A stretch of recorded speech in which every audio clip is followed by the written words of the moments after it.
आपको हम आपके ही ज़रिए वहाँ ले चलना चाहते हैं। आप जब ग्रामीण परिवेश में रहे, फिर उसके बाद आप तैयारी कर रहे होंगे, फिर उसके बाद आप जॉब के लिए आए, फिर वो एक नया जीवन शुरू हुआ, उसमें कई साल आपने दमदार तरीके से बिताया, उन सबको याद कीजिए। ग्रामीण जब आप बचपन में रहे होंगे वहाँ से शुरू करते हैं। शुरुआत से ही आपका था लक्ष्य कि एक सरकारी जॉब लेनी? देखिए, मैं 86 में मैंने एमए किया, JRF किया, तो चीज़ें मोटा मोटी सेटल्ड थी। मतलब इलाहाबाद विश्वविद्यालय? हाँ, मेरी उम्र 22 वर्ष के 21.5 रही होगी उस समय जब मैंने एमए भी किया, JRF किया, फर्स्ट क्लास रहा। हाई स्कूल में मैंने नेशनल स्कॉलरशिप मुझे मिली। गाँव से कहीं मोटिवेशन मिला या फिर नहीं, जैसे एमए शुरू से तो ये था कि मुझे फर्स्ट क्लास करना है, अच्छे नंबर ले आने हैं, तो कहीं डिग्री कॉलेज में या यूनिवर्सिटी में प्रोफेसर बनना है। पहला आपका लक्ष्य ये रहा? हाँ। तो लेकिन जब मैंने एमए किया, JRF हुआ, तो ये लगा कि अब यूनिवर्सिटी में या डिग्री कॉलेज में कहीं ना कहीं हो ही जाएगा, तो अब इतना एकदम लगभग फिक्स है, तो इससे बेटर के लिए ट्राई करना चाहिए और उड़ान करते हैं और उड़ान करना चाहिए। उसी समय कुछ मित्रों ने बताया, कुछ गुरुजनों ने बताया कि यूनिवर्सिटी में लाइन लंबी है और आप डिग्री कॉलेज लायक नहीं, यूनिवर्सिटी लायक हैं। यूनिवर्सिटी में लाइन लंबी है, पहले से ही लोग हैं।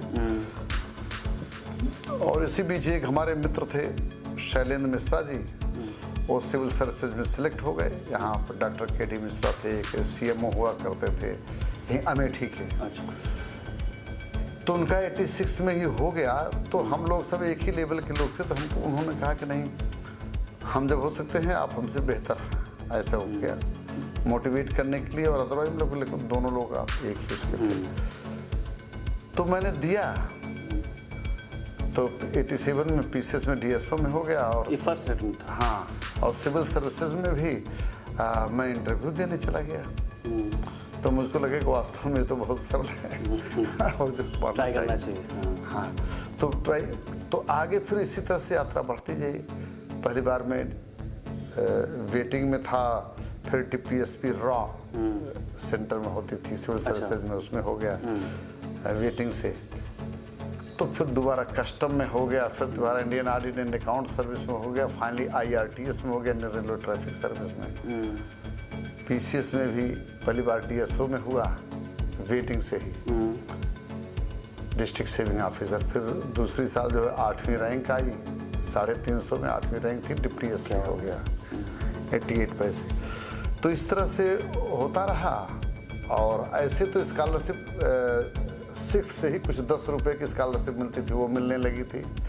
8th में स्टेट लेवल की स्कॉलरशिप कोई मिलती थी। हाई स्कूल से नेशनल स्कॉलरशिप मिलने लगी थी।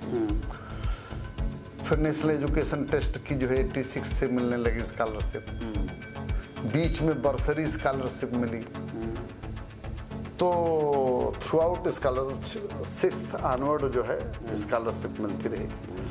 और जूनियर रिसर्च फेलो के बाद फिर SRF मिलने लगी, सीनियर रिसर्च फेलोशिप, तो काफ़ी अच्छी थी। तो मेरे पिताजी जूनियर हाई स्कूल में थे और चाचा जी भी प्राइमरी में हेडमास्टर थे। वो दोनों लोग जितना मिला करके जितनी सैलरी पाते थे उससे 25-30 रुपये ज़्यादा मेरी स्टाइपेंड वगैरह के साथ जो है स्कॉलरशिप हुआ करती थी। कंटीजेंसी फंड वगैरह मिला करके उस समय जो है लगभग 3000 रुपये मिलते थे, जबकि पिताजी चाचा जी के हमारे दोनों लोगों को सैलरी मिला करके 2900 समथिंग। पिताजी क्या करते थे उसमें? जूनियर हाई स्कूल में टीचर थे, काफ़ी लंबे समय तक प्रधान अध्यापक थे प्राइमरी में, जो है जूनियर हाई स्कूल में टीचर। अच्छा, आप राजनीति मतलब आप सरकारी जॉब से फिर इधर कैसे मोटिवेट? तो जब ये हो गया कि अब 20.5 मतलब 21 साढ़े 21 साल में हो गया कि वो हो जाएगा सिविल सर्विसेज में, उसमें सक्सेस मिलने, तो मुझको मैंने ये डिसाइड किया कि 50 से 75 जो है ऐसा काम करना है, 22-23 से लेकर के 50 तक परिवार के लिए, 50 से 75 के लिए कि समाज के लिए काम। उसमें कालिदास, हम संस्कृत के, चूँकि संस्कृत साहित्य और अंग्रेजी साहित्य के विद्यार्थी थे, फिलॉसफी के थे,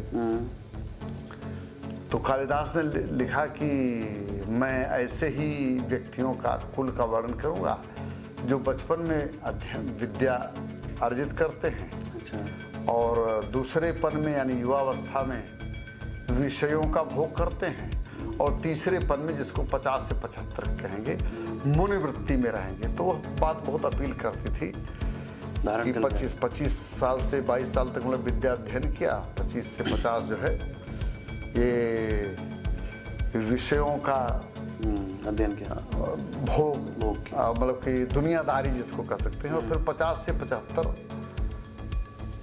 लोगों के लिए, समाज के लिए, मानवता के लिए काम करना चाहिए, अपने लिए नहीं। शैशवे अभ्यस्त विद्या नाम, यौवने विषयेषिणाम, वार्धक्ये मुनिवृत्ति नाम। तो बुढ़ापे में यानी 50 से 75 में मुनिवृत्ति।